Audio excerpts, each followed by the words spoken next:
Sejam todos bem-vindos ao canal Companheiros da Luz. Leitura do livro Os Mensageiros, coleção A Vida no Mundo Espiritual, obra do Espírito André Luiz, por Chico Xavier. Antes, porém, observemos o conteúdo de revelação destaque deste capítulo. Fala de André Luiz. À medida que se consolidavam os micróbios invasores em determinadas regiões celulares, alguma coisa se destacava lentamente da zona atacada, como se um molde sempre novo fosse expulso da forma gasta e envelhecida, reconhecendo eu, desse modo, que a desencarnação se operava através de processo parcial, facultando-me ilações preciosas. Fala de Aniceto. A mente humana, ainda que indefinível pela conceituação científica limitada, na Terra, é o centro de toda manifestação vital no planeta. A usina humana é repositório de forças elétricas de alto conteúdo construtivo ou destrutivo. Cada célula é minúsculo motor, trabalhando ao impulso mental.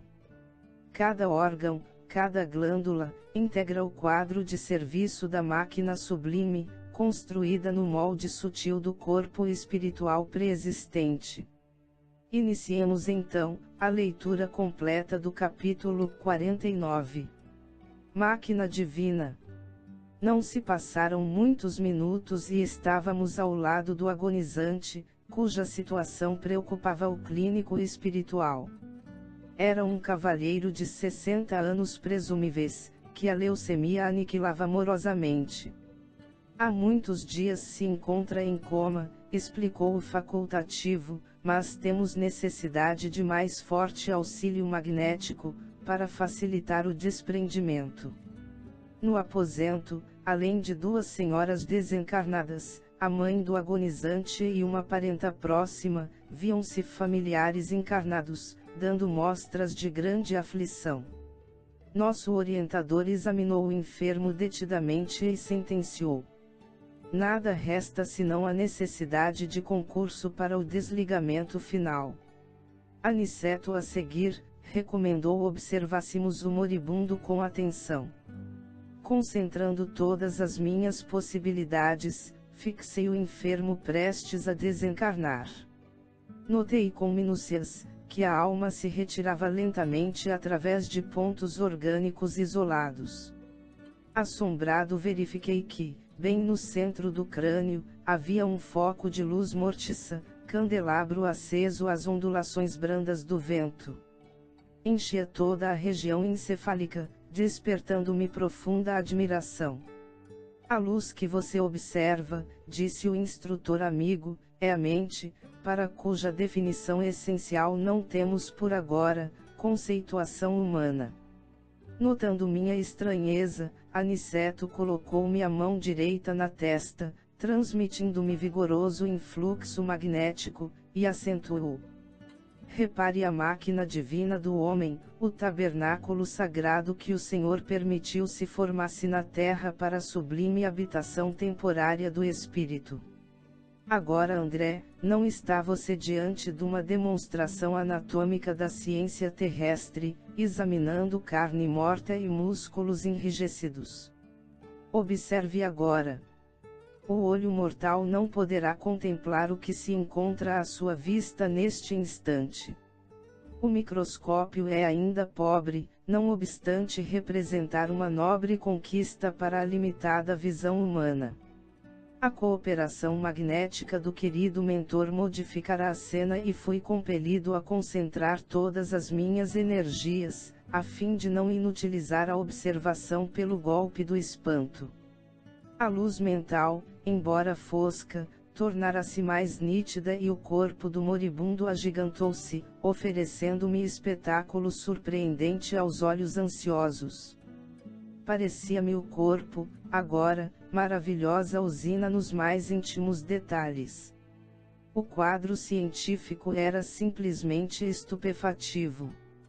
Identificava, em grandes proporções, os 9 sistemas de órgãos da máquina humana. O arcabouço ósseo, a musculatura, A circulação sanguínea. O aparelho de purificação do sangue consubstanciado nos pulmões e nos rins. O sistema linfático. O maquinismo digestivo. O sistema nervoso. As glândulas hormonais e os órgãos dos sentidos. Tal revelação histológica era diferente de tudo que eu poderia sonhar nos meus trabalhos de medicina. A circulação do sangue semelhava-se a movimento de canais vitalizadores daquele pequeno mundo de ossos, carne, água e resíduos. Milhões de organismos microscópicos iam e vinham na corrente empobrecida de glóbulos vermelhos. Presenciava a passagem de formas esquisitas, à maneira de minúsculas embarcações carregadas de bactérias mortíferas. Elementos maiores da flora microbiana transformavam-se em pequeninos barcos hospedando feras minúsculas, às centenas. Invadiam todos os núcleos organizados. Os órgãos, como os pulmões, o fígado e os rins, estavam sendo assaltados, irremediavelmente, por incalculável quantidade de sabotadores infinitesimais. E à medida que se consolidavam os micróbios invasores em determinadas regiões celulares, alguma coisa se destacava lentamente da zona atacada, como se um molde sempre novo fosse expulso da forma gasta e envelhecida, reconhecendo eu, desse modo, que a desencarnação se operava através de processo parcial, facultando-me ilações preciosas.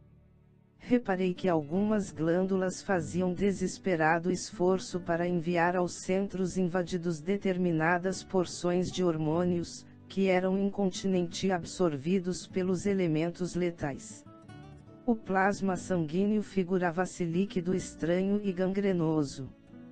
Pela excessiva movimentação da onda mental, observei que o moribundo tentava readquirir a direção dos fenômenos orgânicos, mas em vão. Todos os complexos celulares atritavam entre si e as bactérias pareciam gozar o direito de multiplicação crescente e festiva.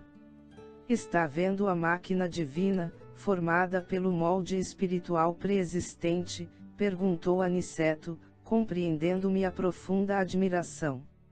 O corpo do homem encarnado é um tabernáculo e uma bênção.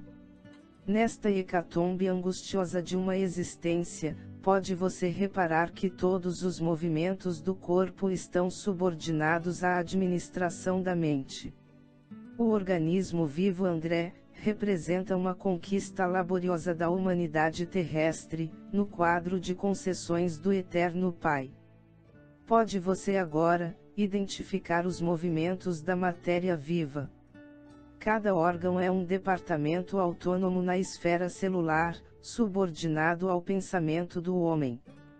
Cada glândula é um centro de serviços ativos.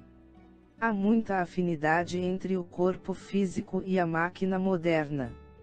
São ambos impulsionados pela carga de combustível, com a diferença de que no homem a combustão química obedece ao senso espiritual que dirige a vida organizada. É na mente que temos o governo dessa usina maravilhosa. Não possuímos aí, tão somente o caráter, a razão, a memória, a direção, o equilíbrio, o entendimento, mas também, o controle de todos os fenômenos da expressão corpórea. Na sede mental, e consequentemente no cérebro, temos todos os registros de distribuição dos princípios vitais aos núcleos celulares, inclusive a água e o açúcar.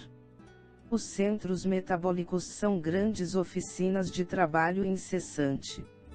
A mente humana, ainda que indefinível pela conceituação científica limitada, na Terra, é o centro de toda manifestação vital no planeta.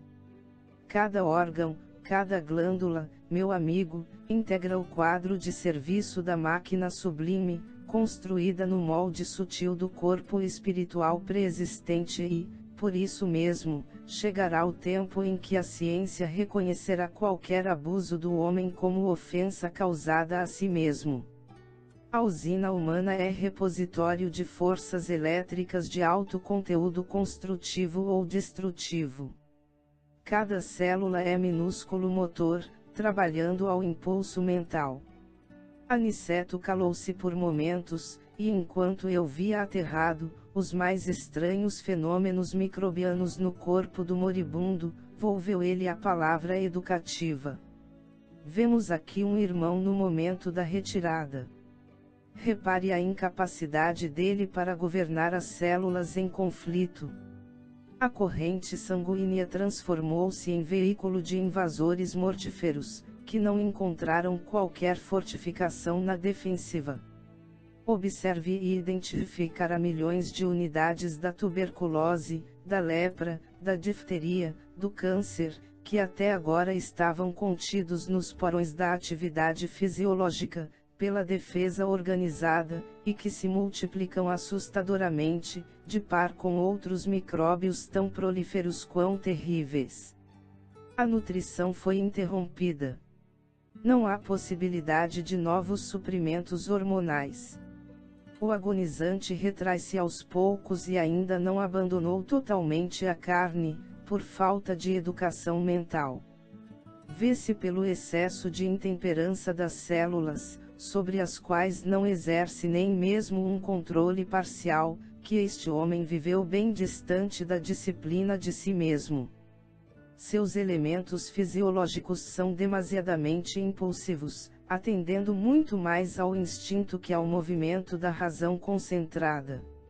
A falar verdade, este nosso amigo não se está desencarnando, está sendo expulso da divina máquina, onde, pelo que vemos, não parece ter prezado bastante os sublimes dons de Deus. Chegamos ao final deste capítulo. Não percam o próximo de número 50. A desencarnação de Fernando. Muito obrigado, boa reflexão, que Jesus abençoe a todos.